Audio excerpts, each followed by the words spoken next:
ఈ సృష్టిలో ఉన్న ధాతువుల్లోకెల్లా కఠినమైనది ఏమిటంటే ఇనుము. ఇనుముతో మనం ఎన్నో రకాల అస్త్రాలు శస్త్రాలు తయారు చేస్తాం, అనేక వస్తువులను తయారు చేస్తాం. కానీ ఈ ఇనుముని విరగ్గొట్టడానికి, దీన్ని ఒక ఆకారంలోకి తీసుకురావడానికి దేన్ని ఉపయోగిస్తాం? ఇనుముని. ఈ విషయం మీ అందరికీ తెలుసు, ఇనుముతోనే ఇనుమును కొయ్యగలము అని. ఇప్పుడు నేను ఈ విషయం మీకు ఎందుకు చెప్తున్నాను? ముందు ముందు చాలా పెద్ద ప్రశ్నలు ఎదురవుతుంది. దీని నుంచి మనం ఎంతో నేర్చుకోవాలి. అసలు ఎందుకలా? ఒక ఇనుము వచ్చి ఇంకొక ఇనుము మీద దాడి చేస్తుంది.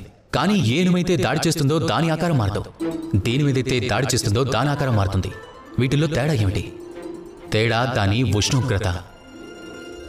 ఏ ఇనుమునైతే కొయ్యాలనుకుంటున్నామో దాని ఉష్ణోగ్రతను పెంచుతాం, దాన్ని వేడి చేస్తాం. అలాగే ఏ ఇనుముతోనైతే మనం దాడి చేయాలో ఆ ఇనుముని చల్లగా ఉంచుతాం. అంటే అర్థం, చల్లని ఇనుము వేడి ఇనుమును కోసేస్తుంది. ఈ పాఠం మన జీవితానికి సరిపోదా చెప్పండి?